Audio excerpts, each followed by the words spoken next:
Assalamualaikum warahmatullahi wabarakatuh. Al-Fatihah.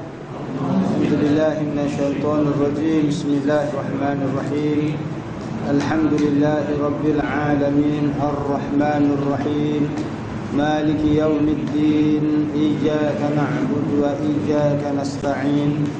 Ihdinas siratal mustaqim. Siratal ladzina an'amta 'alaihim ghairil maghdubi 'alaihim waladdallin. Amin. Bismillahirrahmanirrahim.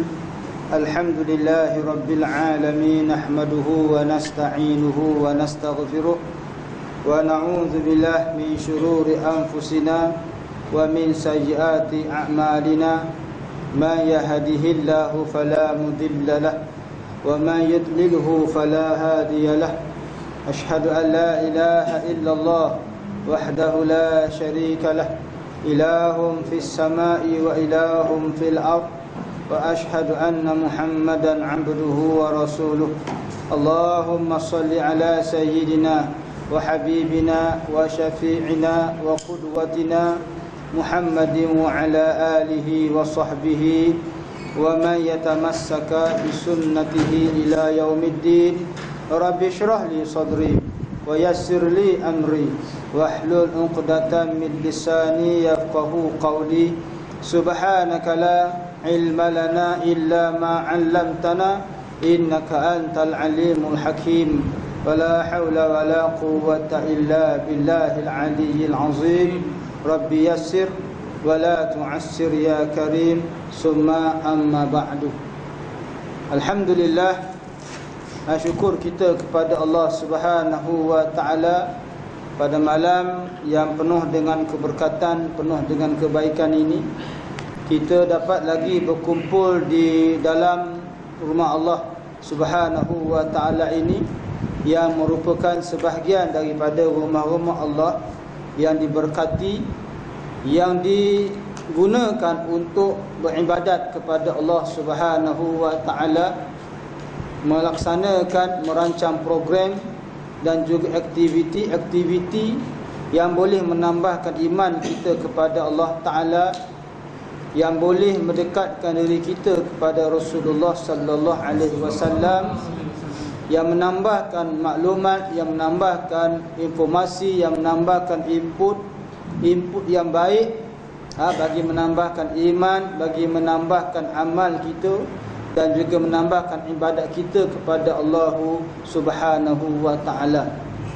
Dan tidak ada satu majlis, satu program yang terlebih baik daripada program yang di dalamnya ada menyebut nama Allah, ada menyebut dan juga membesarkan Rasulullah sallallahu alaihi wasallam, dan di dalamnya juga boleh menyebabkan kita rasa ikatan ukhuwah sesama kita terjalin erat, disebabkan oleh akidah yang sama, ibadat yang sama, dan juga kita sama-sama mencari keredaan Allah Subhanahu wa taala.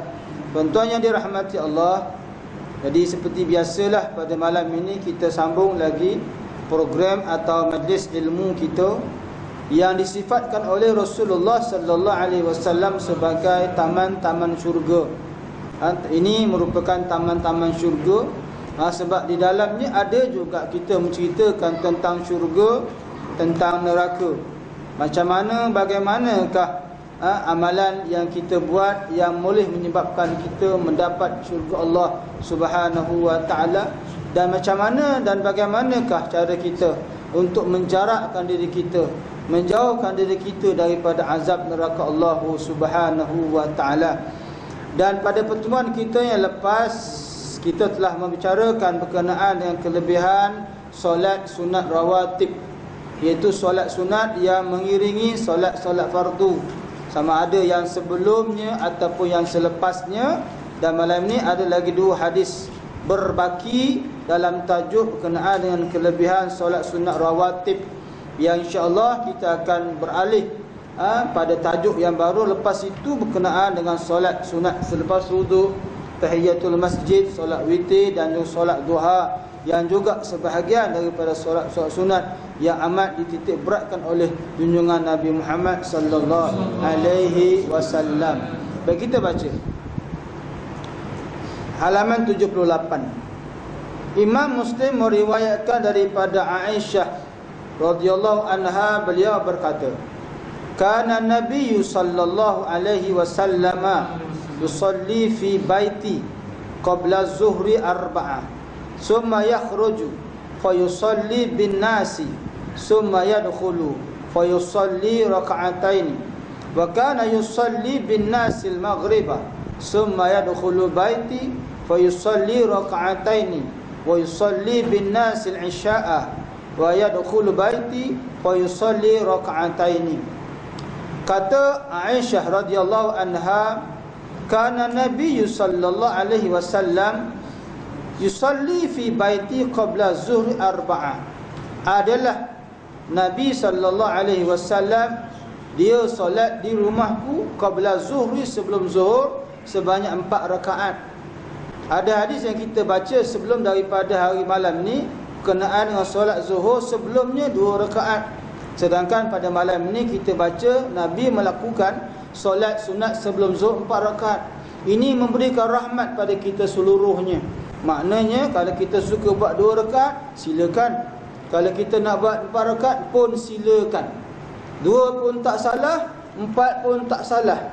Ini memberikan keluasan, memberikan kita kebebasan dalam soal ibadat, dalam soal bilangan rakaat, terpulang pada kita, kemampuan kita, kemahuan kita, kekuatan kita nak melakukan sebanyak mana solat sunat berdasarkan dalil yang kita sebut di sini.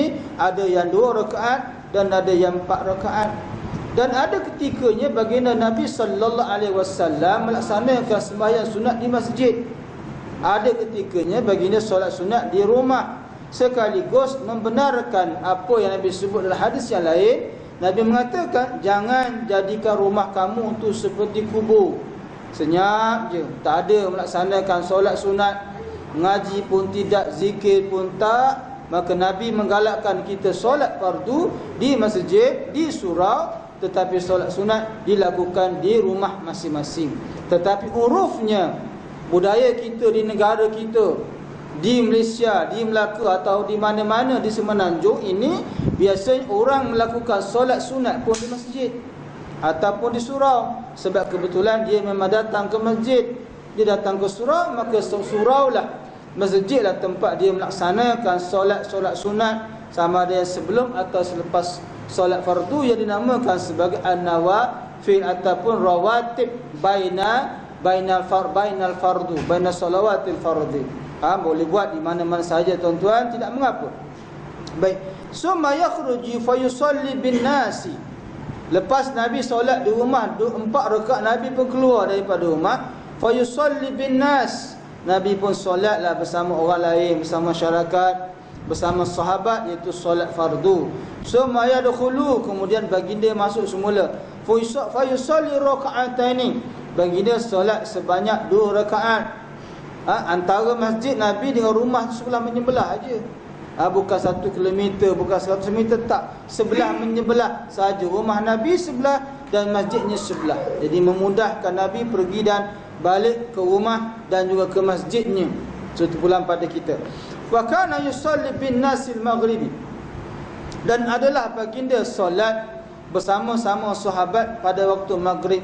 Summa yadkhulu baiti. Kemudian dia masuk semula ke rumahku. Fa yusalli raka'ataini, dia solat selepas maghrib sebanyak 2 rakaat. Ini juga dalil menunjukkan bahawasanya solat sunat ba'dal maghribi itu afdal dari solat sunat sebelum maghrib. Tetapi saya suka ulang balik, kita ni orang banyak dosa. Banyak amat kesilapan yang kita buat. Bukan yang tak sengaja, yang sengaja buat banyak. Jadi untuk mengkifarahkan dosa dan kesilapan kita tu, kita banyakkan melaksanakan solat-solat sunat. Sama ada yang afdal ataupun yang tak afdal, selagi mana dia tidak dilarang, tak ditegah, tidak ada dalil yang menegah solat ini dilakukan, maka kita buatlah.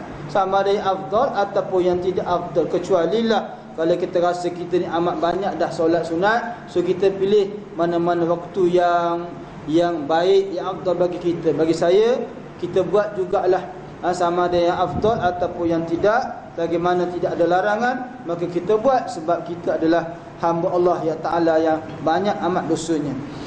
Baik, wa yusalli bin nasil isya'a, wa yusalli bin nasil isya'. Kemudian Nabi sembahyang ataupun solat bersama-sama manusia yang lain bil isya', al isya' waktu isya'.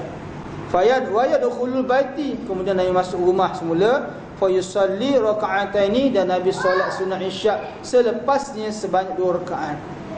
So kalau solat zuhur 4 rakaat sebelum, 2 rakaat selepas. Solat maghrib 2 rakaat selepas, solat isyak 2 rakaat selepas. Ini adalah solat sunat yang afdal yang dilakukan oleh Nabi sallallahu alaihi wasallam, dan Nabi tunjukkan kepada kawan-kawan dia, sahabat-sahabat dia, dilihat, diperhatikan oleh Aisyah dan rakan-rakan yang lain, dan disampaikan kepada mereka yang tak ada, sampailah kepada kita sekarang sebagai contoh tauladan, sebagai amalan kita bersama, agar mudah-mudahan walaupun kita tak boleh buat semua, kita tak tinggal semua sekali. Baik, kita baca penerangan Imam Nawawi di bawah tu. Adapun solat sunat rawatib asar, ia berjumlah 4 rakaat sebelumnya. Adapun solat sunat rawatib asar, ia berjumlah 4 rakaat sebelumnya. Ada yang 2 rakaat, ada yang 4 rakaat. Kalau kita mampu buat 4, dipersilakan. Kalau kita mampu buat 2, dipersilakan. Hal ini dijelaskan dalam hadis yang diriwayatkan oleh Imam Abu Daud dan Imam Tirmizi. Tirmizi boleh baca 3 wajah. Tirmizi boleh, Tarmizi boleh, Turmizi pun boleh. Tar, tir, tu. Boleh baca 3 baris. Tar, mizi, Turmizi, Tirmizi. Jadi tak salah kalau kita baca apa-apa baris yang kita suka. Serta dihukumkan oleh Imam Tirmizi sebagai hasan. Hadis ini ranking nombor 2, hasan. Dari segi kualiti imam ataupun kualiti perawi yang meriwayatkan hadis. Ada hadis dinamakan sahih, kualiti perawi yang amat dhabit, daya hafalan yang hebat, daya hafalan yang kuat, dhabit, maka dia dipanggil sebagai hadis yang sahih, tiada sebarang keraguan. Yang kedua namanya hadis hasan, hadis yang mungkin ada keraguan ataupun perawi tak berapa ingat, agak-agak lebih kurang. So kalau perawi bercakap sedemikian, maka dia turun hadis daripada sahih yang paling tinggi kepada hadis yang kedua, yang kedua itu hadis hasan. Hadis dari segi bilangan perawi dinamakan sebagai mutawatir. Mutawatir confirmlah hadis sahih. Dia lebih diriwayatkan lebih daripada 3 orang, lebih setiap rijal, setiap tingkat, sama ada di kalangan sahabat ataupun di kalangan tabi'in dan seterusnya lah, sampai ke bawah. Kalau diriwayatkan oleh 1 orang, hadis lain, 2 orang lain hadis. Dan hadis-hadis ini juga ialah hadis-hadis yang memberikan impak yang besar kepada kita semua dalam amalan fiqahnya, dalam akidahnya, dan apa-apa bab sahaja kita berdasarkan pada hadis. Dan bila berdasarkan pada dalil ataupun nas daripada hadis, maka amalan yang kita buat itu adalah amalan yang sama atau amalan yang diambil daripada Nabi Muhammad sallallahu alaihi wasallam. Baik, solat rawatib sebelum asar ini juga termasuk dalam solat sunat sebagaimana yang dijelaskan dalam hadis yang diriwayatkan oleh Imam Al-Bukhari dan Imam Muslim daripada Abdullah bin Mughaffal radhiyallahu anhu. Beliau berkata bahawa Rasulullah sallallahu alaihi wasallam bersabda, ni hadis yang lain. Dalam buku ni hadis yang terakhir untuk bab kelebihan solat sunat rawatib. Baik, kata Rasulullah sallallahu alaihi wasallam, baina kulli adzaini salatun, baina kulli adzaini salatun, baina kulli adzaini salatun, qala fi salis fa qala fi salisati liman sya. Nabi ulang 3 kali. Adalah antara 2 azan, iqamat, azan dan iqamat itu solat, ada solat. Antara azan dan iqamat itu ada solat sekali. Antara azan dan iqamat itu ada solat 2 kali. antara azan dan iqamah tu solat 3 kali. Liman syak, siapa-siapa yang nak buat, Nabi kata. Bagi siapa-siapa yang nak buat, liman syak fayaku. Dia nak buat, dia boleh. Dia tak nak buat, sudah. Macam tu maknanya. Ini juga satu dalil yang jelas daripada Rasulullah. Nabi kita menunjukkan bahawasanya solat sunat rawatib tidak diwajibkan kepada kita umat hari ini, dan umat Muhammad seluruh tak diwajibkan. Tapi kalau kita rasa kita ni perlu banyakkan solat, tak cukup dengan solat yang fardu, kita nak menambahkan solat-solat yang lain sunat, maka dipersilakan. Nak menambahkan solat wajib tak boleh, 5 tu saja. Ada subuh, zuhur, asar, maghrib dan isyak. Tak boleh tambah lagi solat wajib yang lain, tak boleh. Tapi nak menambahkan solat sunat dipersilakan. Malah kalau kita baca semula dalam hadis yang sebelumnya, Allah ataupun yang kita baca sebelumnya, Nabi berkata, Allah Ta'ala berfirman. Ini hadis kursi. Nabi bersabda, Allah berfirman, di mana kata Allah Subhanahu wa Ta'ala, mana-mana hamba-Ku yang merapatkan dirinya kepada Aku, maka tidak ada amalan yang paling Aku sukai melainkan apa yang diwajibkan oleh Aku kepadanya, kepada hamba-hamba. Allah suka hamba-Nya melakukan amalan yang diwajibkan kepada kita. Makna solat wajib, Allah suka. Zakat yang wajib, Allah suka. Quran yang wajib, Allah suka. Allah suka kita buat. Dan Nabi mengatakan, Allah Ta'ala mengatakan, selagi mana hamba tu melakukan amalan sunat sebab nak mencari cintaku, sampai Aku mencintai dia. Bagi hamba-hamba yang cinta pada Allah, dia akan buat amalan sunat yang Allah tak wajib dia buat, tapi dia buat semata-mata nak cari cinta Allah. Hatta uhibbahu, sampai Nabi mencintainya. Tapi Allah suka hamba-Nya, Allah mencintai hamba-Nya yang melakukan amalan fardu. Dan amalan fardulah amalan yang paling Allah suka hamba-hamba dia buat. Tapi bagi hamba-hamba yang baik, hamba-hamba yang soleh, ataupun hamba-hamba yang nak letakkan diri dia sebagai hamba yang soleh, dia menambahkan amalan yang Allah tak wajib. Allah cuma menyunatkan, Allah menggalakkan, Nabi menggalakkan. Maka ini adalah orang-orang yang mencintai Allah. Dan bila dia mencintai Allah, maka Allah Ta'ala mencintai orang sebegitu. Dan bila dia dicintai oleh Allah, maka serba-serbi pendengarannya, penglihatannya, tangannya, kakinya, semuanya disertai oleh Allah Subhanahu wa Ta'ala. Dan Allah jaga pendengarannya, penglihatannya, tangan dan kakinya daripada buat perkara-perkara yang tidak dibenarkan oleh Allah Subhanahu wa Ta'ala. So kita baca balik semula bahawasanya Nabi memberikan kebebasan pada kita. Liman syak, siapa-siapa yang hendak. Tapi Nabi terangkan antara dua azan, baina azaini, dalam dua seruan iqamah, azan dan iqamah ada solat. Antara azan dan iqamah ada solat. Nabi ulang 3 kali.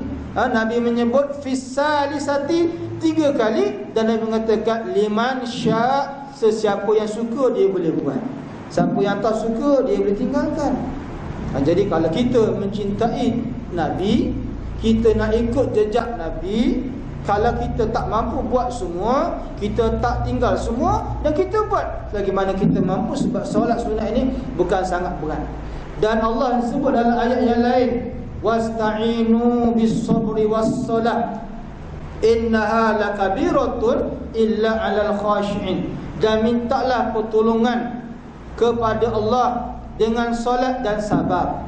Dan solat ini lakabirah, sangat berat, susah. Illa 'alal khashi'in, melainkan orang-orang yang khusyuk, orang-orang yang sabar, dia boleh melaksanakan solat dengan baik, dengan penuh susunan tertib, dengan penuh istiqamah, dengan penuh tamakninah. Kita tak nak solat sebagaimana solat tergopoh-gapah, terkucuh kaca, seolah-olah lain, kerja lain tu terlalu besar kalau nak dikomparekan dengan solat. Kerja kita adalah urusan dunia, tidak ada erti di sisi Allah Ta'ala.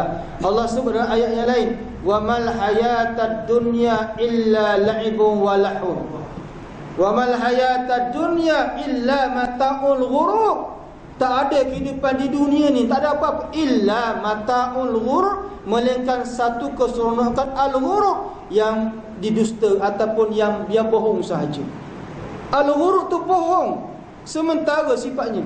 So kita seronok makan, kita seronok minum, kita seronok berhibur, illa mata'ul ghurur, melainkan dia adalah satu keseronokan yang penuh dengan tipu daya. Syaitan tipu kita.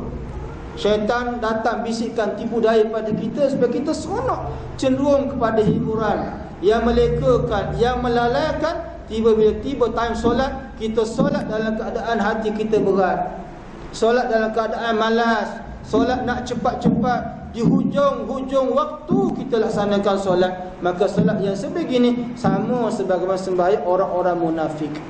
Jadi kita tak naklah solat kita Allah Ta'ala tak terima.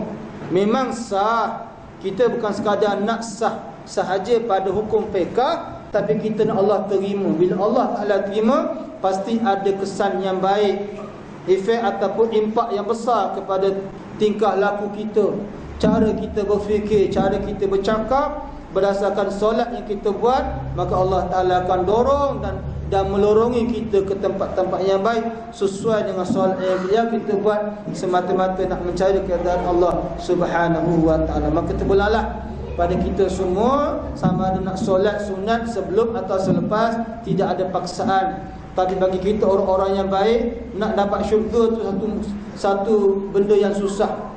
Nabi pernah menyebut dalam satu riwayat, syurga ataupun sesiapa yang solat sunat 12 rakaat secara istiqamah, dia akan dapat syurga. 12 rakaat solat sunat dapat syurga.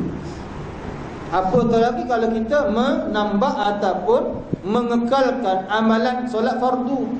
Solat fardu kita sangat suka, dan kita tambah dengan solat-solat sunat. Cari kebaikan selagi mana kita mampu, buat kebaikan selagi mana kita boleh. Maka disitulah nanti Allah Ta'ala akan mengganjari, memberikan kebaikan pada kita ikut kemampuan dan juga ketulusan hati kita bila mana kita beramal ibadat kerananya semata-mata. Tuan-tuan yang dirahmati Allah, kita sekarang berada dalam bulan Sya'ban. Bulan Sya'ban ini bulan yang amat diberkati oleh Allah Subhanahu wa Ta'ala.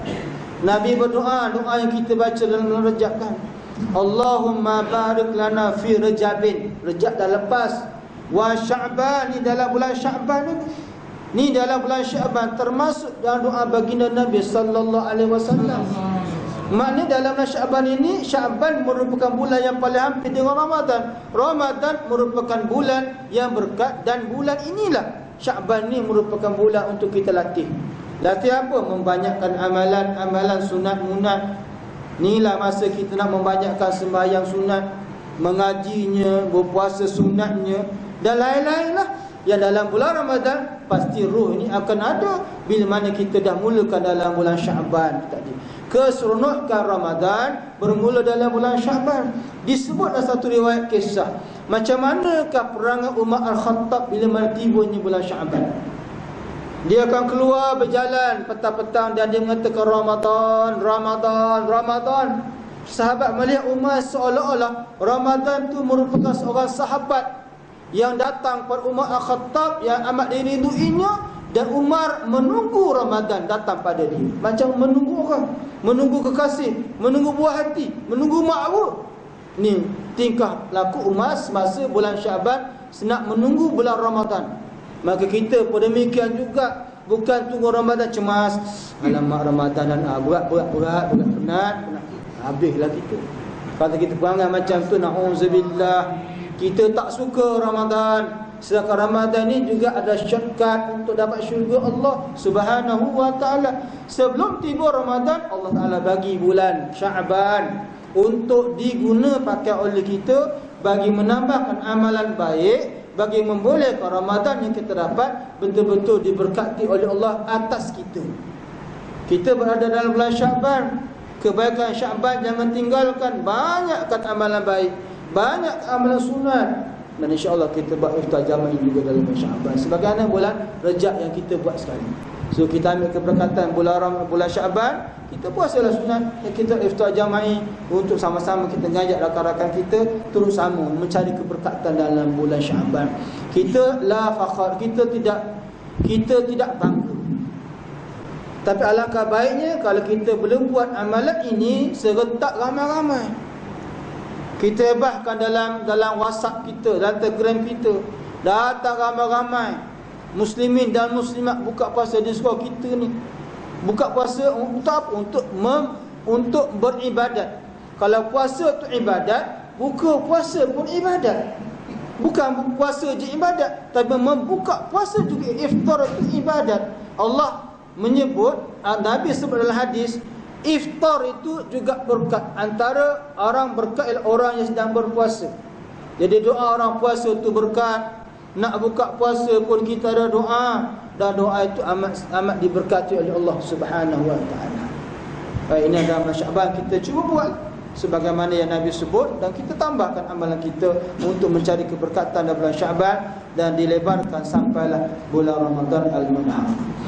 Baik, habis tajuk berkenaan dengan kelebihan solat sunat rawatib.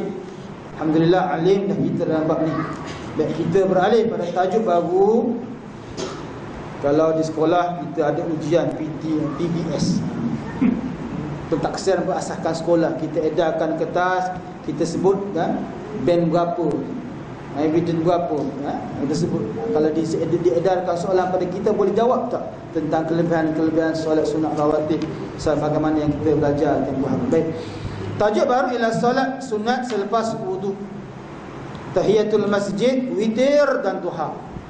Yang pertama, solat sunat lepas wudu, tahiyatul masjid, witir dan duha. 4 solat sunat yang kita nak sentuh berdasarkan dalil dan hadis yang kita nak baca di bawah ni. Baik. Imam Bukhari, Imam Muslim meriwayatkan daripada Abu Hurairah radhiyallahu anhu, anna Rasulullah sallallahu alaihi wasallam qala li Bilal. Nabi berkata kepada Bilal, ya Bilalu, hadithni bi arji amalin amiltuhu fil Islam fa inni sami'tu daffa na'laika baina yadayya fil jannah. Qala ma amiltu amalan arja indi inni lam atatahhar tuhuran fi sa'ati lail aw naharin illa sallaitu bidzalika tuhuri ma kutiba li an usalliha. Ini kelebihan Bilal di sisi Allah dan sisi Rasulullah sallallahu alaihi wasallam. Bilal tu siapa? Bilal ini asalnya seorang hamba abdi. Dia antara orang yang paling awal menerima Islam daripada kalangan hamba. Sekarang ni tak ada hamba dah. Tak ada urusan jual beli orang dijadikan sebagai hamba. Tapi yang ada sekarang lebih teruk daripada hamba ada. Kalau hamba tu dibayar upah dengan diberikan pakaiannya, makanannya, minumannya oleh majikannya. Tapi ada sekarang lebih teruk daripada hamba. Tak dibayar upah, tak diberi makan minum, tapi jadi seperti haiwan, jadi seperti binatang suruhan yang tak dilayan sebagai manusia.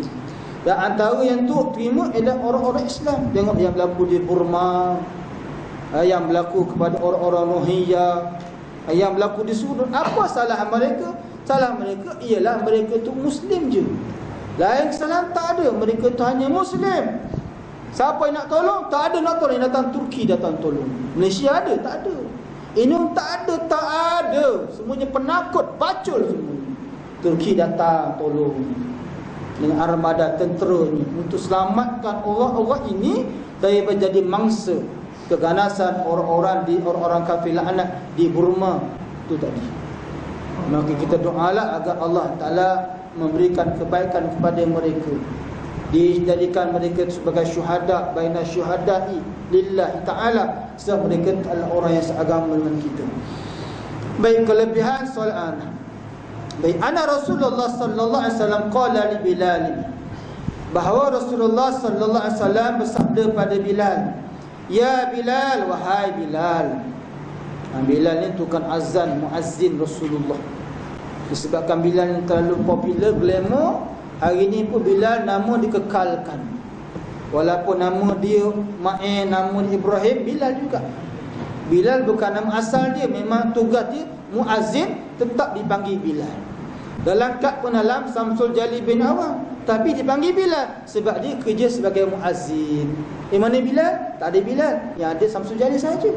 Kerja dia sebagai Bilal. Bilal siapa? Nama sahabat Nabi, muazzin, tukang bang, tukang azan zaman Rasulullah. Sebagai berkaptan kerja dia ni, sampai sekarang pun nama Bilal disebut sebagai satu kerja, seolah-olah kerja asasi. Tukang azan ialah dipanggil sebagai Bilal. Hadis ni bi arja, beritahu kepadaku wahai Bilal. Nabi tanya Bilal, ini tawaduknya Rasulullah, patut Bilal tanya Nabi. Wahai Bilal, hadis ni bi arja amalin amil tahu fi Islam, beritahu Bilal kepada aku amalan yang paling diharapkan pahala. Arja, apakah amalan yang kamu harap pahala pada kamu dalam Islam, dalam agama kamu tu wahai Bilal? Fa inni Nabi sesungguhnya aku sami'tu telah mendengar daffa, bunyi na'laika, bunyi desak-desuk na'laika, tapak kaki kamu ataupun selipar kamu, baina yadaya, di hadapan aku, fil jannah, dalam syurga. Masa tu bila belum mati lagi pun, bila belum wafat, tapi Nabi boleh dengar kesan tapak kaki Bilal dalam syurga. Bila tu? Fi Isra fil Mi'raj. Dalam peristiwa Mi'raj, Nabi mendengar tapak kaki Bilal dalam syurga. So bila Nabi turun, Nabi tanya Bilal, ya Bilal, hadis ni wahai Bilal, ceritakan padaku apakah amalan yang kamu buat sekarang membolehkan kamu dapat pahala yang sangat banyak. Bi arja amalin amal tauhid Islam. Apa amalan yang kau buat wahai Bilal? Qala Bilal, ma amiltu, tak ada pun amalan yang hebat-hebat. Arja indi, yang kuharapkan boleh pahala kepadaku. Inni lam atatahhar tahuran fi sa'atil lailin. Bila kata aku tidak melakukan amalan yang paling diharapkan sekalipun, saya tak bersuci dengan berwuduk. Maknanya Bilal sentiasa berada dalam keadaan bersuci.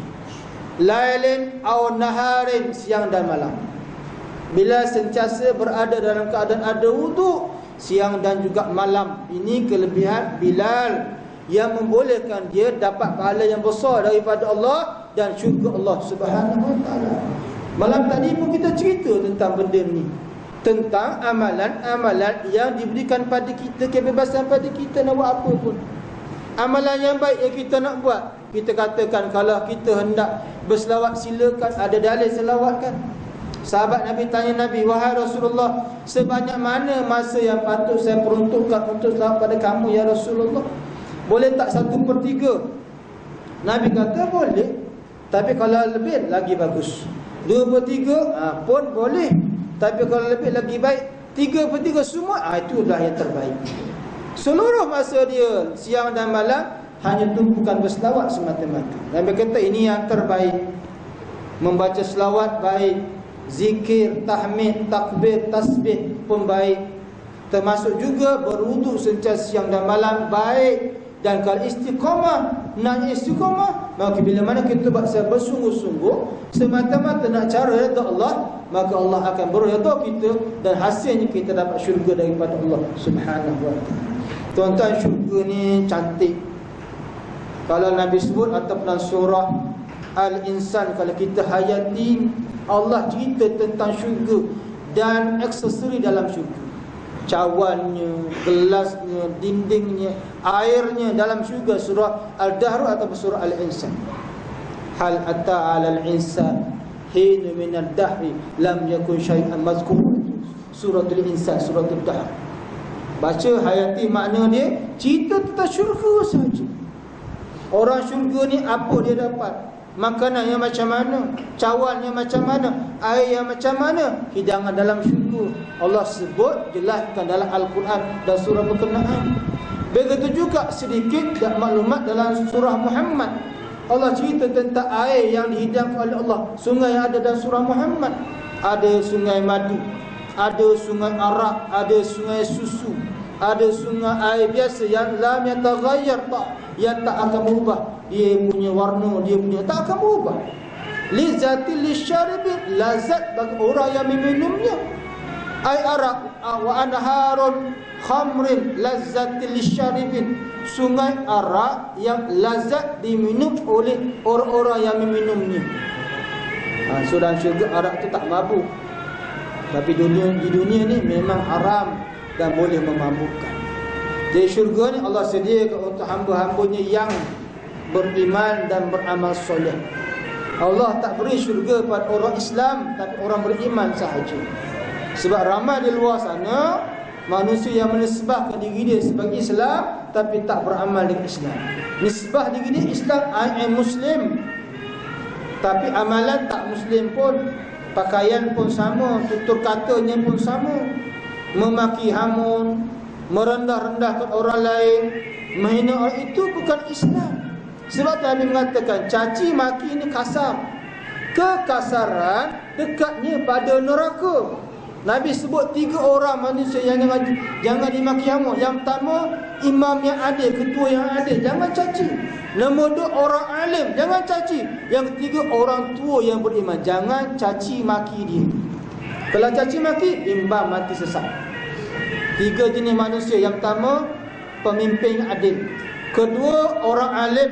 Yang ketiga, orang tua yang beriman, jangan dimarahi, jangan ditengking orang. Ini ialah Nabi sebut dalam hadis itu sebagai penghormatan yang tinggi kepada 3 jenis manusia. Dari sisi Allah amat tinggi nilai mereka di sisi Allah Ta'ala.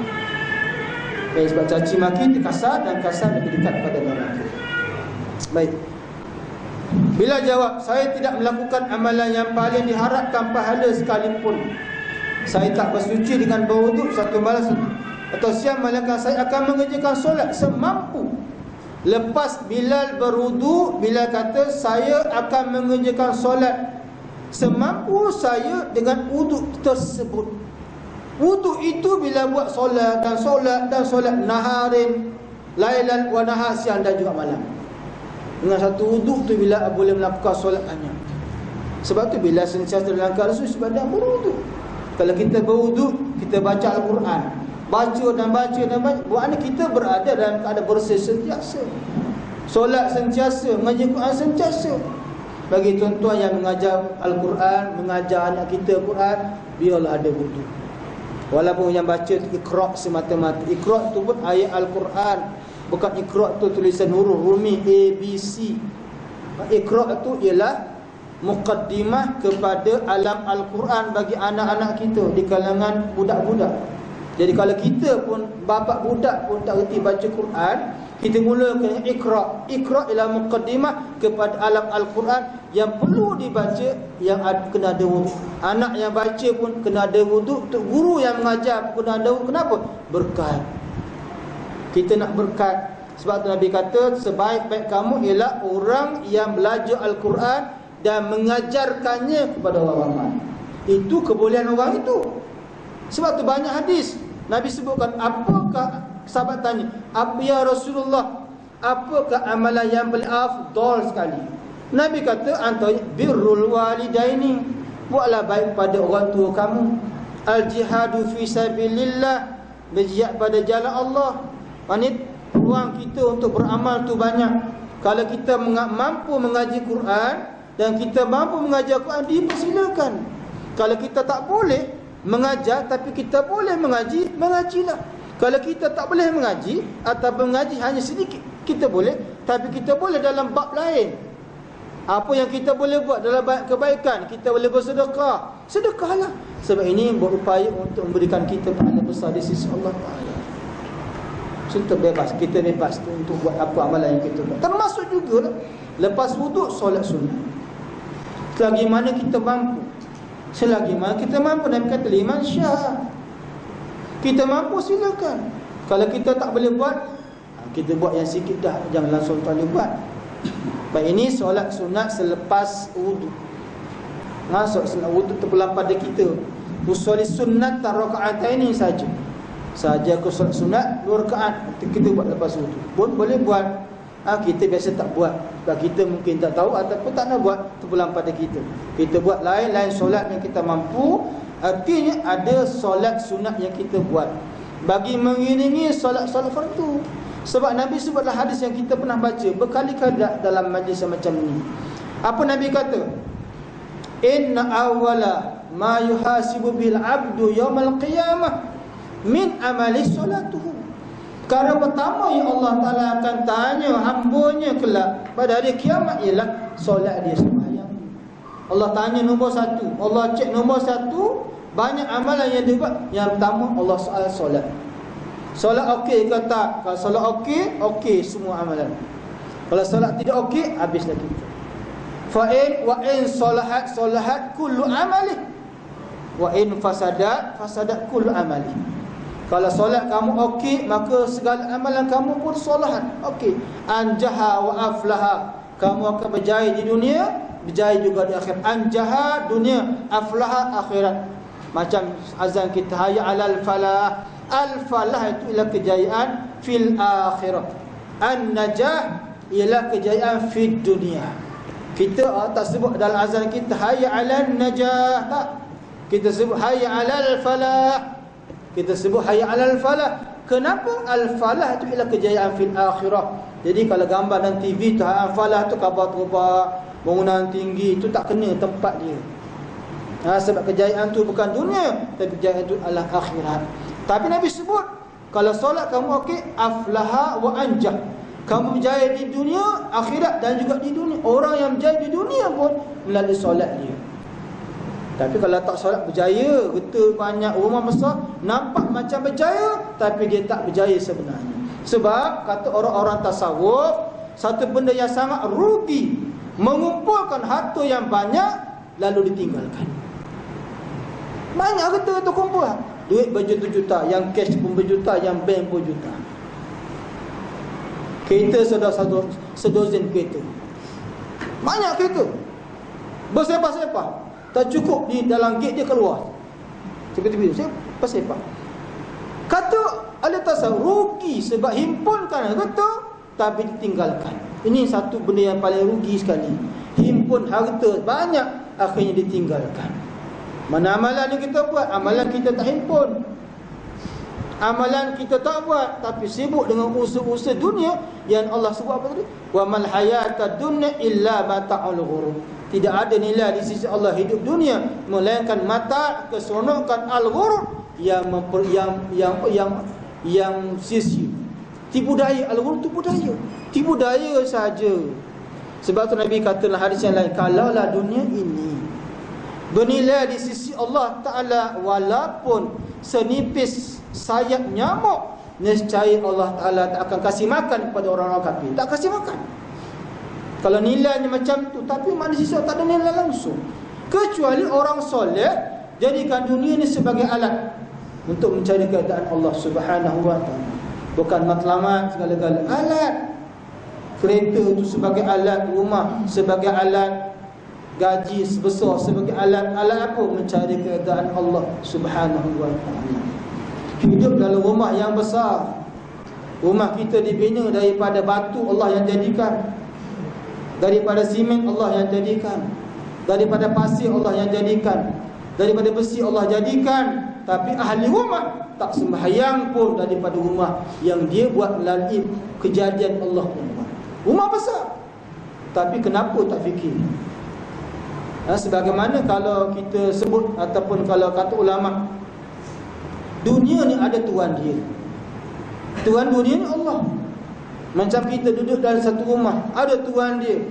Kita kena hormat tuan dia, ikut peraturan yang tuan dia ikut. Macam juga dunia ada peraturan Allah yang ada. Allah yang buat, Allah tetapkan peraturan. Allah yang jadikan dunia, hormat pada Tuhan yang jadikan dunia. Patuhi undang-undang yang Tuhan jadikan dunia ni. Tapi akhirnya bila kita hidup, semua tu kita lupa. Tak malu kita bila mana kita buat, bukan kita lah, orang lain. Bila buat salah kita rasa tak malu sebab kita tak pandang Tuhan punya dunia, malah kita pandang dunia ni anak yang punya. Jadi kalau anak yang punya dunia ni terpulang pada entahlah. Nanti entah jawablah soalan di depan Allah Ta'ala kelak. Kenapa dan mengapa? Sediakan jawapan. Allah Ta'ala tak sediakan jawapan objektif. Allah nak jawapan subjektif. Tak ada A, B, ya. A, ya. B, tidak. C, tak ada jawapan. Tak ada. Subjektif kau jawab. Kenapa? Bukan ada pilihan. So jawapannya tak ada untuk objektif di sisi Allah Ta'ala. Baik. Itu yang pertama tentang kelebihan Bilal bin Rabah. Bilal ini bila mana kewafatan Rasulullah sallallahu alaihi wasallam, di sebuah riwayat dia keluar daripada Madinah, duduk di Jamban. Bukan sebab benci, tapi dia tak boleh duduk di Madinah sebab dia akan selalu ingat Rasulullah, sedih, menangis sepanjang masa. Dia berkeluar daripada Madinah dalam tempoh yang lama. Tapi entah macam mana, satu hari satu malam dia bermimpi jumpa Rasulullah. Kata Nabi, wahai Bilal, kamu tak hendak ke menziarahi aku? Kata Nabi dalam mimpi Bilal, sedar sahaja daripada tidur terus je pecut kuda terus sampai ke Madinah. Sampai di Madinah, terus dia pergi ke kubur Rasulullah dan meletakkan mukanya di kubur atau di makam Rasulullah sallallahu alaihi wasallam. Bila dilihat ada dua cucu Rasulullah, Hasan dan Husain. Hasan Husain kata, wahai pakcik, wahai pakcik, pakcik tak hendak ke azan sebagaimana telah ditetapkan oleh Rasulullah pada kamu, wahai pakcik? Masa tu Bilal pun lakukan azan. Bila Bilal lakukan azan, seluruh masyarakat Madinah terpinga-pinga dan mereka berkata, adakah Rasulullah telah hidupkan kembali? Adakah Nabi hidup semula? Dengan azan Bilal. Bilal ni suara luar biasa, sedapnya luar biasa. Sebab tu ada satu cerita, bila masa satu hari tu ada orang lain nak gantikan Bilal sebagai tukang bang. Sebab dia kata suara aku ni lebih merdu dari suara Bilal. Dia kata, wahai Bilal, biarkan aku berazan. Okey, tak apa. Dia pun azan. Bila orang ni azan sahaja, Jibril datang jumpa Nabi. Wahai Rasulullah, tak ada azan ke hari ni? Ada azan. Tak azan ke hari ni? Azan. Tapi kenapa kami tak dengar azan kamu? Rupa-rupanya Bilal azan hati ikhlas. Orang tu azan sebab dia nak tunjuk suara aku lebih merdu daripada Bilal. So tak dengar dia kat Jibril. Jadi bila Bilal azan, maka sampai ke langit suara Bilal didengari sebab ikhlasnya dia. So tepatlah Nabi telah taklifkan bang itu kepada Bilal. Hati dia murni, hati dia putih, tak sebagaimana jasad dia itu hitam. Baik, itu antara kelebihan Bilal. Dan Nabi sebut dalam satu hadis yang lain, muazzin dan imam merupakan antara orang yang Allah bagi pahala banyak.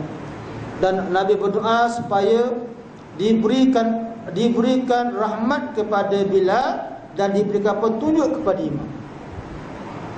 Dan Nabi sebut antara orang yang dilayan baik di padang mahsyar ada tukang azan. Tukang azan ini Nabi kata lehernya panjang. Dia boleh tengok orang kiri dan kanan. Kenapa panjang leher? Sebab dia menggunakan tekanan leher untuk azan, untuk lakukan azan. Dia terpaksa angkat tangan dia, ini sunnah kan? Letak tangan dekat sini ni bukan tak sengaja, bukan sesaja, tapi sunnah. Sunnah Bilal, sunnah Nabi. So kalau kita azan, kita letak tangan kita kat sini.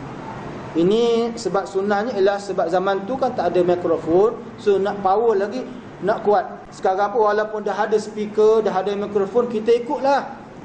Walaupun mungkin tak bertambah tenaga kita, tapi itu sunnah. So kita pegang tangan kita, letakkan sini untuk kita lakukan azan. Ikut sunnah yang telah pun ditetapkan oleh Nabi kepada Bilal tadi. Kita azan lah, pahalanya besar. Sebab Allah mengatakan azan ini merupakan dakwah yang berkesan. Sebab melaungkan kalimah akidah, kalimah yang membesarkan Allah, mengagungkan Allah, sekaligus mengalimkan kepada orang ramai yang dekat dan yang jauh, dah masuk dah ke solat pada masa itu. Jadi kalau kita boleh istiqamah, insya-Allah. Tapi lepasnya lah buru-buru lah. Aku dah azan jangan buru. Yang dapat disilakan. Siapa dulu dia dapat. Siapa yang nak ada kena booking, tentu nama nanti bagi pada meja musuh. Okey, itu hadis yang pertama untuk malam ni. Hampir pukul 9 lah. Imam Bukhari, Imam Muslim meriwayatkan daripada Abu Qatadah radhiyallahu anhu, beliau berkata, qala Rasulullah sallallahu alaihi wasallam, idza dakhala ahadukumul masjida fala yajlis hatta yusalliya raka'atain. Ini hadis yang jelas berkenaan dengan solat sunat tahiyatul masjid. Qala Rasulullah, Nabi bersabda, Nabi sallallahu alaihi wasallam bersabda, idza dakhala ahadukum masjida, apabila seseorang daripada kamu telah masuk mana-mana masjid, fala yajlis, jangan duduk dulu, hatta hingga yusalliya raka'atain, dia solat sebanyak 2 rakaat. Solat apa? Tahiyatul masjid, menghormati tuan punya masjid. Siapa punya? Bukan imam satu, bukan imam dua, Allah yang punya. Masjid tu Allah yang punya, bukan imam yang punya, bukan JKK yang punya, bukan pengurusi yang punya, Allah yang punya. Bila Allah yang punya, hormatlah Allah, hormat Tuhan punya Allah Ta'ala dengan cara kita melaksanakan solat sunat tahiyatul masjid. Tahiyat, membesarkan, mengagungkan Tuhan punya masjid, iaitu Allah Subhanahu wa Ta'ala, yang dibina tempat itu untuk sujud kepada Allah Ta'ala. Jadi namakan sebagai tahiyatul masjid. Kalau kita datang pada masa itu azan tengah dilaungkan, so kita berdirilah. Sebab tu kata Nabi, kalau kamu mendengar azan, pada ketika kamu duduk jangan berdiri. Kalau kamu dengar azan ketika kamu berdiri, jangan duduk. Itu adab. Duduk sampai azan habis, bangun sampai azan habis, diri. Lepas tu barulah kita duduk atau bangun lepas azan. Dan bila azan dilaungkan, balas balik azan, sebutkan semula Allah, Allah, kita balas Allah sama juga. Ada setiap kali kita balas, maka sana ada pahala yang besar pada kita untuk laungan azan atau iqamah yang dilaungkan. Dan lepas azan ada solat qabliyah. Kita solat sebab Nabi kata, la yuraddu du'a bainal azan wal iqamah. Tidak akan ditolak mana-mana doa antara azan dan iqamah, tak ditolak. Bainal azan wal iqamah. Jadi lepas azan kita solat qabliyah, solat 2 rakaat. Lepas solat doalah sikit. Atina fid dunya, Allah tak tolak. La yuraddu du'a, tak tolak bermakna bukan dapat on the spot, ya Allah ya Tuhan aku nak air berdebu hantar, tak ada. Janganlah kita fikir macam tu, tak logik. Ya Allah ya Tuhan aku naklah buah apple daripada syurga berdebu datang dia kata betul apple merah, kata huni. Tak. Cara Allah mengabulkan doa kita tu pulang pada Allah. Mungkin esok, mungkin lusa, mungkin tulat, mungkin minggu depan, ataupun akan datang, tak dunia, akhirat doa kita Allah Ta'ala makbul. Kita dah lupa dah Allah ke doa apa benda dah. Tiba-tiba Allah gantikan di akhirat kelak ini doa kamu dulu semasa kamu hidup di dunia. Baru hari ini kita dapat hasil natijah baik daripada doa. Sebab tu doa jangan main-main, doa betul-betul. Saya biasa sebut pada pelajar sekolah, jangan letakkan tangan kamu tu di celah kangkang, doa celah kangkang atau peha, malas angkatlah tangan. Imam Nawawi ajar kita berdoa, angkat tangan, cantumkan kiri dan kanan, cantumkan. Kalau boleh rapat samakan dia punya uratan kalau boleh. Dunia, akhirat cantum, minta dunia dan akhirat. Jangan tinggi sangat, jangan bawah sangat. Para dada. Sederhana. Ni celah kangkang malah. Rabbana atina fid dunya hasanah wa fil akhirati hasanah wa qina azaban. Nengok semua lipas cicak ni. Manalah Allah nak makbul macam tu. Ibadat doa pun ibadat. Kalau dia ibadat, please don't play lah masa doa. Jangan main-main doa. Senyap, dengar saja doa. Kalau boleh kita doalah sendiri. Kalau tak, aminkan doa imam. Imam dia doa bukan untuk diri dia. Sebab imam menggunakan dhamir kami, Rabbana, wahai Tuhan kami. Bukan Rabbi, wahai Tuhan aku. Tak. Rabbana atina fid dunya, wahai Tuhan kami berilah pada kami ni kebaikan dunia dan akhirat kami. Bukan akhirat dia seorang. Allahumma ghfir lana dhunubana, wahai Allah ampunkanlah dosa-dosa kami. Rabbana zalamna anfusana, wahai Tuhan kami ni jahat, kami ni semua kita ni zalim diri sendiri. Faghfir lana, ampunlah kami. Kalau kau tak ampunkan kami, kami semua ni akan jadi rugi. Kami, kita yang belakang tu, amin, amin, amin maknanya perkenankanlah wahai Allah. Amin tu perkenankan wahai Allah. Kiasnya di mana? Kiasnya melalui suratul Fatihah. Ghairil maghdubi alaihim waladdallin, amin, amin semuanya. Kiasnya situ. Kalau kita boleh amin dalam solat, amin juga di luar daripada solat itu. So, amin. Dan kalau kita nak berdoa lain daripada iman pun boleh. Doa pelan-pelan dalam hati kita, berdoa sendirian apa yang kita nak daripada Allah Subhanahu wa Ta'ala. Itu tadi. Baik. Itu hadis yang kedua. Yang ketiga, Imam Al-Bukhari dan Imam Muslim meriwayatkan daripada Ibnu Umar radhiyallahu anhuma, anin Nabi sallallahu alaihi wasallam qala, ij'alu akhir salatikum bil laili witran. Ini dalil jelas yang saya cerita pada tuan-tuan lama dah. Baik, bahawa Nabi sallallahu alaihi wasallam bersabda, ij'alu, jadikanlah akhira, pengakhir solat kamu pada waktu malam witran, dengan solat witir. Ij'alu, jadikanlah, bukan al-amru bil wujub lah, al-amru bi ghairil wujub, bukan perintah yang wajib, perintah yang tak wajib, tapi galakkan yang berat. Ya, Nabi tak tinggalkan witir qabla fil laili qabla nam, sebelum tidur. Buat, dan kita buat juga sikit-sikit. Paling sikit 1 rakaat, paling banyak 13 rakaat witir. Witir ni ganjil 1, 3, 5, 7, 13 paling banyak. Jangan 15 tak boleh lawan tokek. Siapa tokek kita? Nabi Muhammad. Tokek kita Nabi Muhammad, jangan lawan tokek. So paling sikit 1, paling banyak 13 rakaat.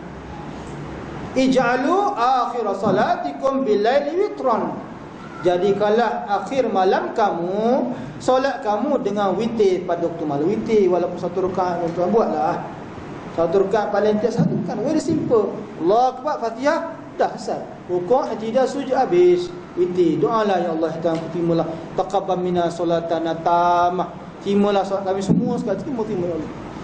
Kita nak solat kita Allah terima. Apa rasa kalau kita buat sesuatu Allah Ta'ala tak terima? Kita tentu rasa ruginya, penat sampai lebam dahi ni, lekuk dahi, lebam dahi, tapi Allah tak terima. Kalau Allah tak terima, boleh ke Perdana Menteri terima? Boleh tak siap yang kita terima? Kita bungkus sembahyang kita tu, bungkus elok-elok, 5 minit elok-elok, hantar pada pejabat CM, kepada CM Melaka. Apa benda ni? Sembahyang. Dia buka sembahyang, terima lah siap. Tak, bila Allah tak terima, tak ada yang terima. Allah yang terima solat kita. Bila Allah terima, adalah natijah baik untuk kita. Natijahnya apa? Keampunan, rahmat, dan tentu syurga lah. Kita nak daripada solat yang kita buat. Sebab itu peraturan yang diajar oleh Rasulullah pada kita ialah akhir salatikum bil-laili witran. Akhirkanlah sembahyang kamu di waktu malam dengan witir, walaupun 1 rakaat. Dalam bulan Syaban kita buat, sebab dia membawa kepada bulan Ramadan, kita buat insya-Allah. Bulan Ramadan rasanya ringan benda ni. Bulan Ramadan jadi ringan sebab roh Ramadan itu luar biasa, yang amat sangat luar biasa. Surah akan penuh, masjid akan penuh, solat malam dibuat, mengaji dibuat pastinya. Lepas mengaji kita terjamu pula dengan apa nama ni, dengan murid, khatam Quran lagi, dapat makan pulut, apa nama ni, itik pula tu lepas tu. Itu tahun lepas punya apa nama ni, program. Nah, ada semua ni. Roh Ramadan enggak sama dengan bulan-bulan lain. Tapi kita cuba hidupkan roh dalam diri kita ni. Sebelum Ramadan menjelang, kita hidupkan. Tadi saya hadir ke Masjid Al-Azim, nama dia Karnival Ramadan.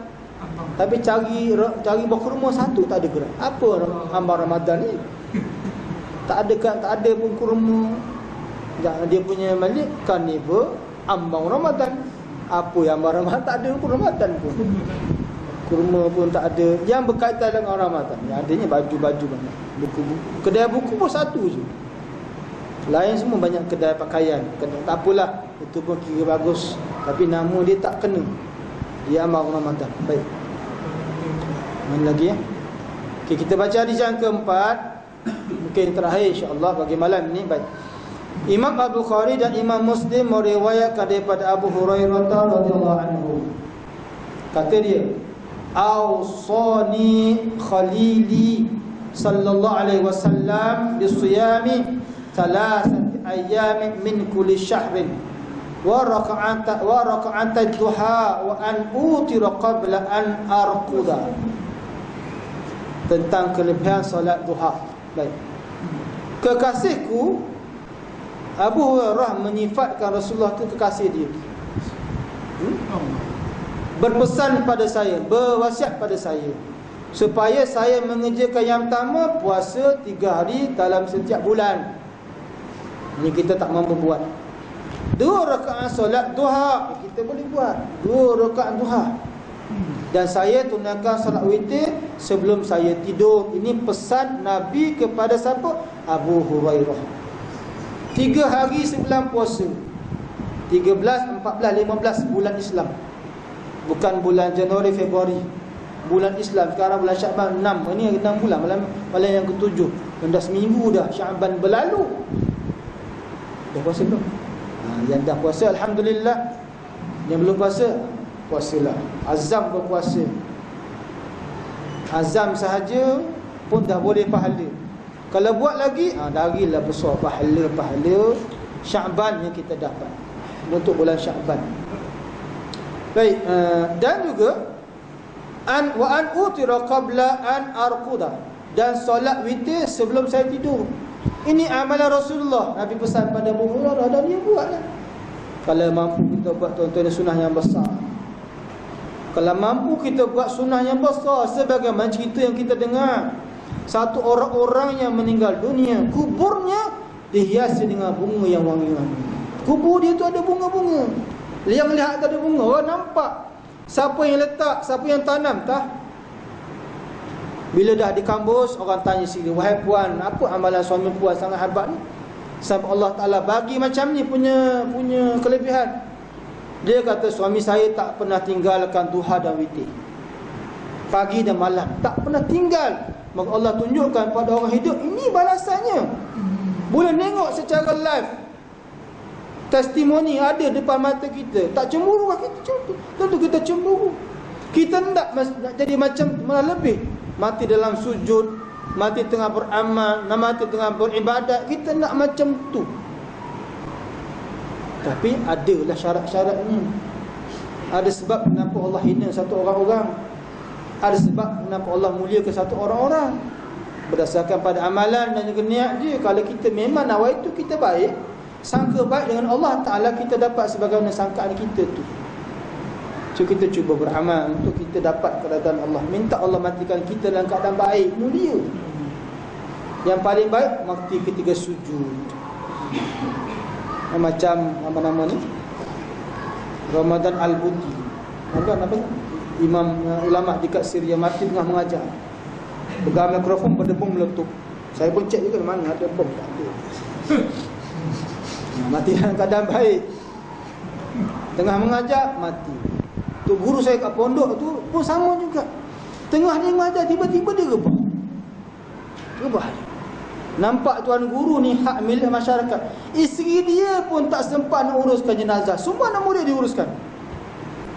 Saya balik dah diuruskan dia pun. Mati ketika sedang mengajar. Ulama lain membacakan hadis, man qala la ilaha fi akhir jannah, man qala la ilaha illallah fi akhirih, dia pun jatuh. Anak murid sambung, fil jannati. Dia bacakan hadis, man qala la ilaha illallah, lepas tu dia berubah. Anak murid sambung, fil jannati. Siapa yang kata la ilaha illallah akhir kalam dia, masa tu dia terubah meninggal, anak murid sambung, fil jannati, syurga lah tu.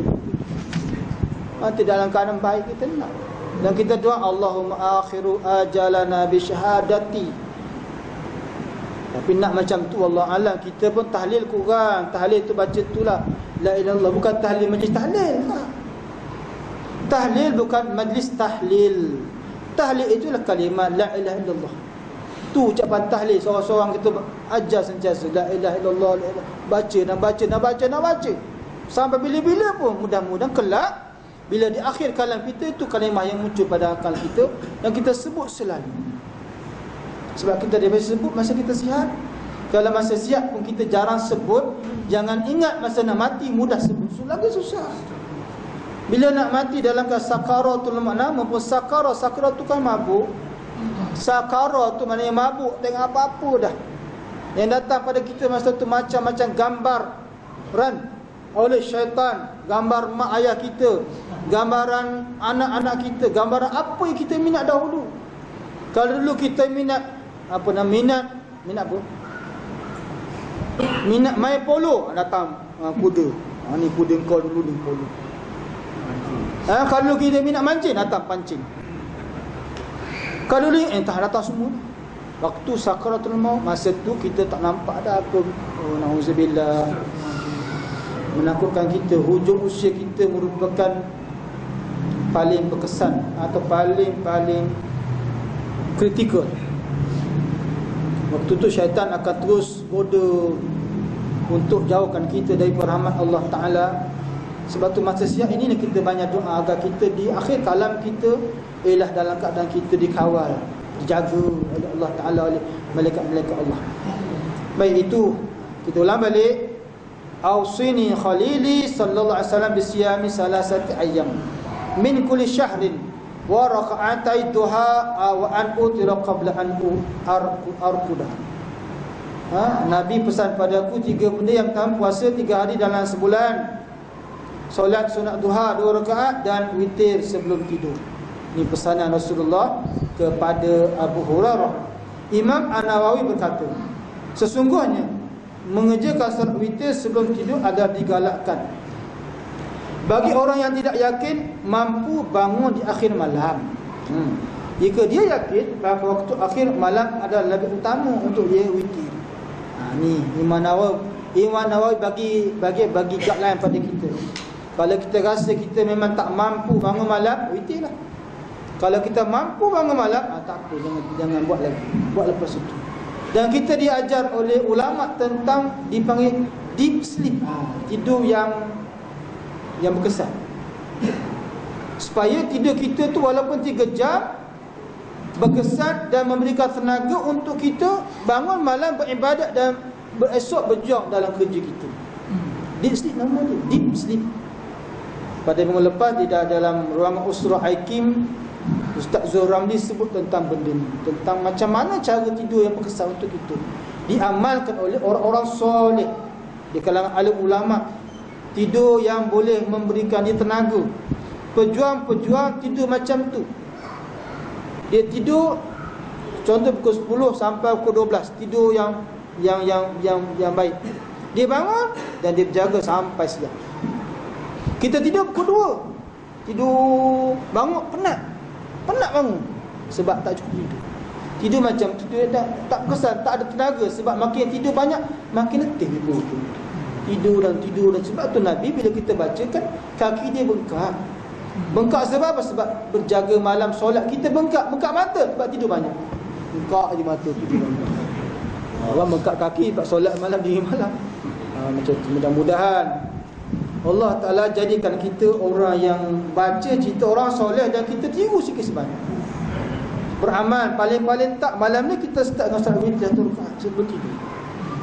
Atas dasar ikut sunnah Nabi, pesanan Nabi kepada Abu Hurairah kita buat. Azam, ya Allah, ya Tuhanku, tolong jagalah salat witir aku ni. Tolong jagalah salat duha aku ni. Witir dan duha dan jaga. Bila kita minta, Allah akan bagi. Susah, payah, senang ataupun tak, Allah lorongkan kita untuk kita dapat tunaikan 2 solat duha dan juga witir yang jadi amalan sunat yang utama di sisi Nabi SAW. Dan juga Nabi ajar sahabat dan ajar kita sekaligus lah untuk kita buat amalan sebagai persiapan untuk kita menghadap Tuhan kita Allah Azza wa Jalla. Tuan-tuan, tanpa amalan kita tak selamat. Kita tak selamat tanpa amalan. Kita tak boleh bawa harta kita yang banyak tu, tak boleh bawa. Anak bini kita pun tak ikut. Yang kita bawa kita dan amalan kita sahaja. Kita dah baca pada minggu lepas. Mayat diikuti 3 perkara. Yang pertama ahli keluarga, yang kedua harta benda, yang ketiga amalan. Yatba'ahu amaluhu yasba'ahu ahluhu malu amalu. Ikutnya 3. Ahli keluarga, ahlu, mal, harta, amal dan amalan dia. Tapi yang balik, fayarji'u isnani, dua benda balik. Ahluhu balik, mal pun balik, wa yabqa ma'ahu wahid, dan tinggal bersama dia satu. Apa dia? Amal dia, perbuatan dia baik dan jahat. Duduk dalam kubur sama-sama. Kalau amalan baik, maka Allah terjemahkan dalam bentuk orang. Jadi kawan kita dalam kubur, jadi kita punya bodyguard kita.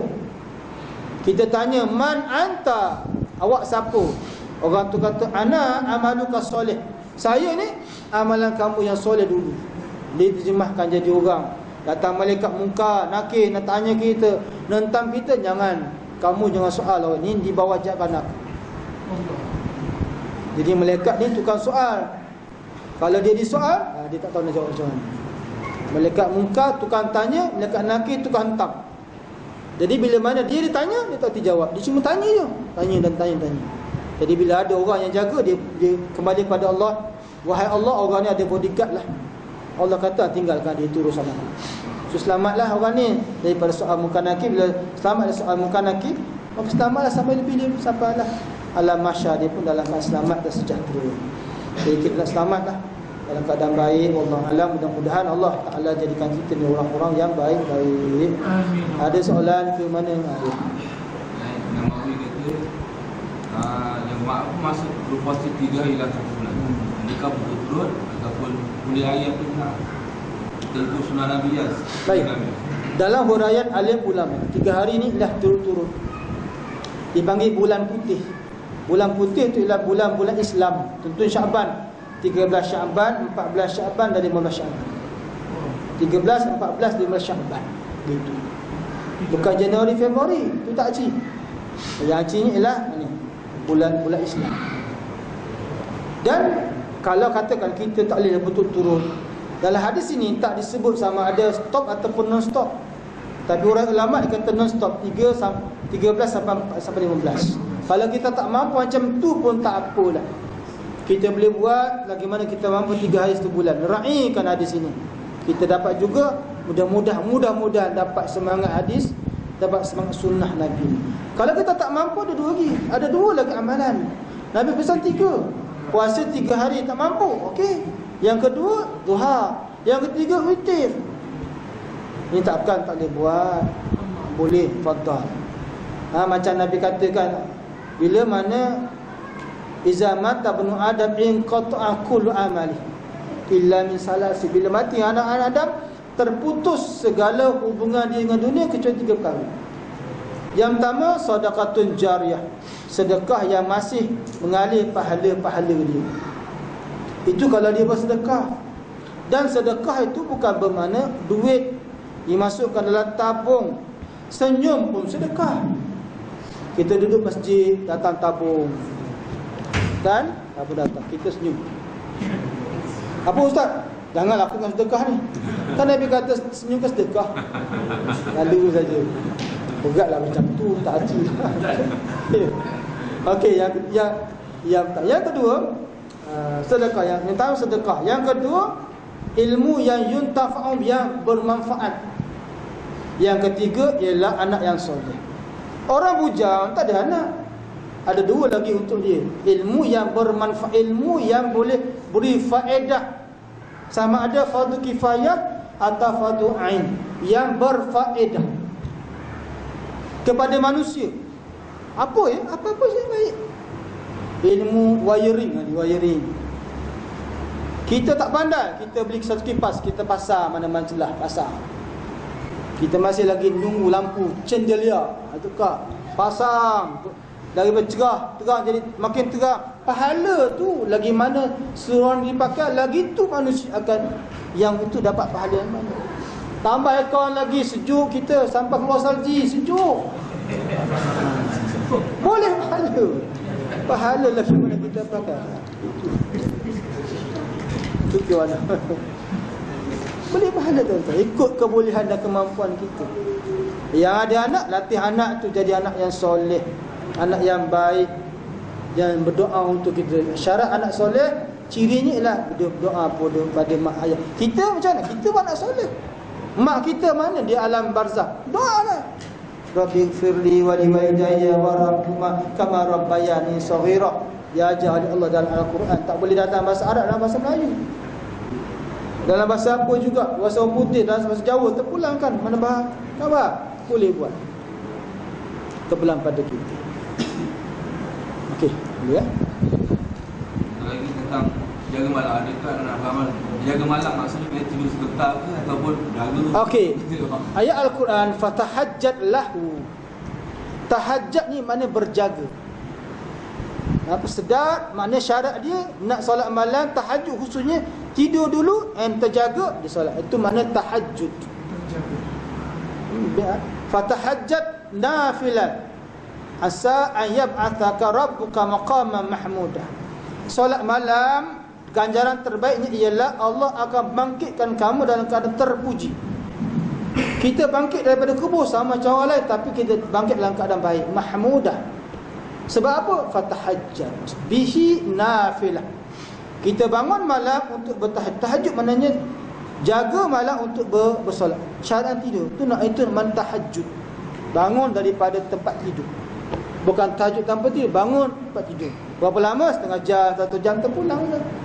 Sebab tu kita sebut the deep sleep, tidur yang berkesan, tidur yang paling berkesan, memberikan kita tenaga untuk esok kita bangun dan kita bermujahadah dalam kerja kita. Tidur yang berkesan 3 jam, 4 jam terpulang. Sepertiga malam terpulang pada kita nak arrange macam mana.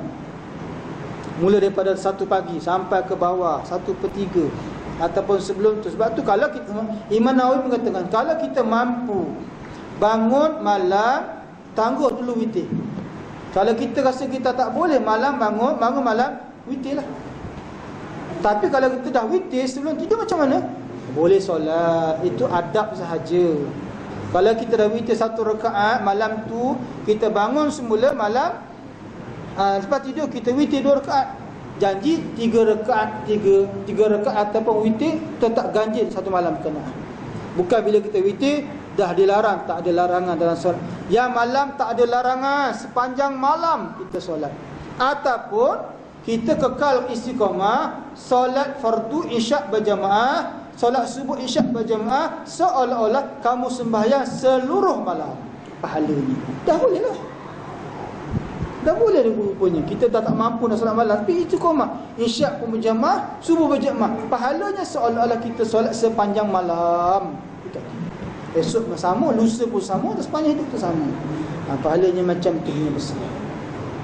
Itu terpulang pada kita lah, urus macam mana cara kita laksanakan ibadat. Yang pasti ada, orang kata ada desire, willing to do, ada keinginan nak buat. Ada keinginan, bila ada keinginan, lanahdiyannahum subulana, Allah kata kami akan tunjukkan jalan itu menuju ke arah kami. Kita belajar sikit tuan. Latih diri kita sebelum tidur baca 1 muka surat Al-Quran. Baca. Sebagaimana kita rasa ada kekosongan kalau tak baca akhbar. Apa tak mahu tak? Baca Quran sebelum tidur 1 muka. Tak sampai pun 5 minit muka Quran tu. 3 minit aja 1 muka Quran. Esok buat lagi. Sebelum tidur 1 muka Quran. Sebelum tidur 1 muka Quran. Bukan satu muka je, 1 muka surat lah. Bacalah 10 ayat, ada 8 ayat pun ada 1 muka surat. 2-3 minit dah habis. Tidurlah. Ini pahala yang kita dapat. Kita bacalah belah sisi kita, kita baca belah anak kita, dan kita baca untuk diri kita juga. Mudah-mudahan untuk amalan ini walaupun simple, kecil, tapi nilainya besar di sisi Allah Ta'ala. Dan juga nilainya besar untuk kita. Kita bukan makin muda, kita makin tua. Uban dah makin banyak, mata makin kabur, tenaga makin kurang, lutut makin sakit, dan sakit lagi sakit. So, banyakkan amalan. Preparation Allah bagi syarat dah pada kita, dan tak ada seorang daripada kita ni makin muda.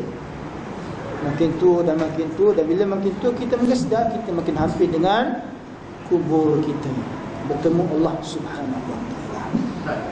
Ya, betul. Doa tu hari-hari tu konsisten. Apa nak konsisten? Lebih baik hari-hari lah. Terlebih baik hari-hari. Sebab kita makan pun hari-hari. Ulama kata duha ni ialah magnet rezeki. Magnet tarik rezeki. Tarik rezeki itu ialah tarik, bukan datang bergolek-golek. Kekalkan rezeki yang baik, ketenangan pun rezeki, keamanan pun rezeki. Dan kita kena istiqamah dalam Tuhan. Minta Allah jaga doa kita. Doa, ya Allah jaga duha. Lupa banyak duha orang tak solat duha ni.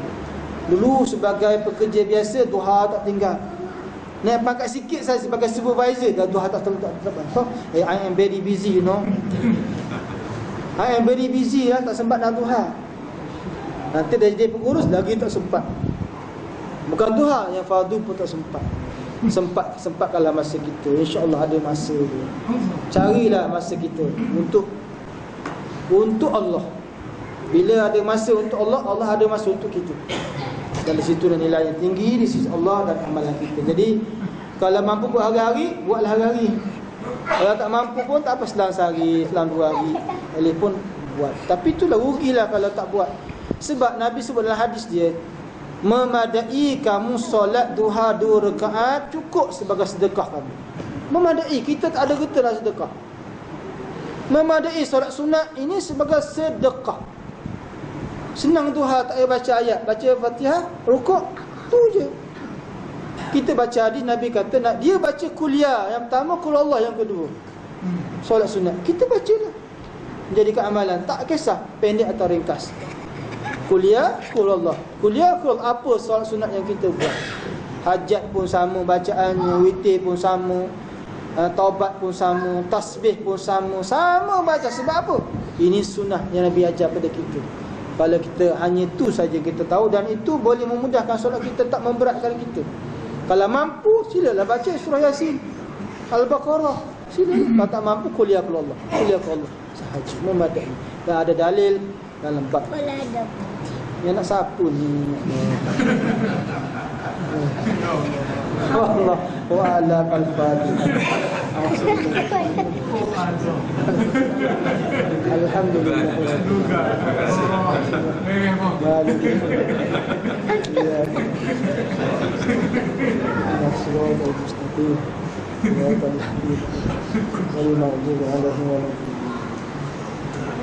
أعوذ بالله من الشيطان الرجيم. بسم الله الرحمن الرحيم. الحمد لله رب العالمين، والصلاة والسلام على رسول الله وعلى آله وصحبه ومن والاه. اللهم علمنا ما جهلنا وذكرنا ما نسينا. اللهم ارزقنا علما نافعا. اللهم أرنا الحق حقا وارزقنا اتباعه وأرنا الباطل باطلا وارزقنا اجتنابه. اللهم اجعل جمعنا هذا جمعا مرحوما وتفرقنا من بعد تفرقا معصوما. ربنا ظلمنا أنفسنا وإن لم تغفر لنا وترحمنا لنكونن من الخاسرين. ربنا آتنا في الدنيا حسنة وفي الآخرة حسنة وقنا عذاب النار. وصلى الله على سيدنا محمد وعلى آله وصحبه أجمعين والحمد لله رب العالمين. السلام عليكم ورحمة الله وبركاته.